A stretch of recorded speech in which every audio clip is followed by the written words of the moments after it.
Hello, नमस्कार सर्वांना. कसे आहात? मस्त ना? मस्तच राहा. आज सर्वप्रथम सर्वांना श्री स्वामी समर्थ. आज रविवार आहे, तर आज स्पेशल मिसळ बनवायचा बेत केला होता. तर तुमच्या संग एकदा रेसिपी शेअर करावी म्हणते.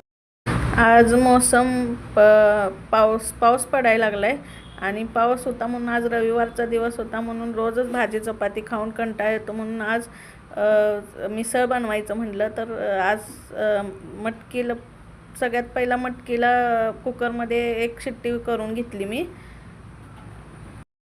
रविवारच्या दिवशी रोज रोज भाजी चपाती बनवायचाही कंटाळा येतो आणि खायचाही कंटाळा येतो. बाकीच्या दिवशी तर रोज भाजी चपातीच बनवतो. मग आज म्हटलं मिसळ बनवूया आणि ती तुमच्या संग माझी म्हणजे साधी सोपी रेसिपी तुमच्या संग शेअर करायची होती मला. तर कुकर लावून घेतला मी 2 शिट्ट्या काढायसाठी आणि नंतर मसाला बनवायला लसूण, खोबरं, कांदे, टमॅटो, कोथिंबीर वगैरे सर्व कापून घेतलं.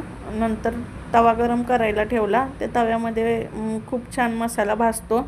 नंतर तव्यामध्ये खसखस, कांदा, खोबरं, टमॅटो हे सगळं भाजून घेतलं व्यवस्थित. मी भाजून घेतल्यानंतर व्यवस्थित लाल होईपर्यंत भाजून घेतलं आणि भाजून घेतल्यानंतर मग मिक्सरला ते बारीक करून घेतलं. तोपर्यंत कुकरही थंड झाला होता. कुकर 2 शिट्ट्या दिल्यानंतर व्यवस्थित शिजते, नाहीतर जास्त शिट्ट्या दिल्या की जास्त शिजते. तर 1 किंवा 2च शिट्ट्या द्यायच्या कुकरला आणि नंतर मग बघा मटकी शिजवून झाले. नंतर हे सगळा मसाला मी बारीक करून मिक्सरला घेतला. मिक्सरमधून काढून झाल्यानंतर ना फोडणी द्यायची होती आता भाजीला. मिसळ म्हटलं की जरा तिखटच असते मिसळसाठी. मसाला वगैरे मी गोड नाही बनवत, जरासं तिखट झाली पाहिजे म्हणून मी जरा कांदा कमी घातला, खोबरं घातलं आणि टमॅटो थोडंसंच घातलं.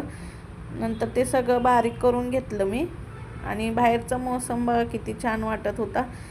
त्यामुळं ती मिसळ खाण्याची इच्छा अजून जरा जास्त वाढली. आणि पावसाळ्यात असं कुणाकुणाला काय काय बनवून खाण्याची इच्छा होते ते कमेंटमध्ये सांगा. आणि पावसाळा म्हटलं की गरम गरम सर्व चांगलं. उन्हाळ्यामध्ये जेवण जात नाही, पण पावसाळ्यामध्ये काही बनवा छानच लागतं आणि गरम गरम असल्यानंतर तर अजून मस्त लागतं. मग ते सगळा मसाला झाल्यानंतर मी आता फोडणीची तयारी केली. कढई गरम करून तेल ठेवलं थोडंसं. नंतर मग तेलामध्ये कढीपत्ता टाकला पहिला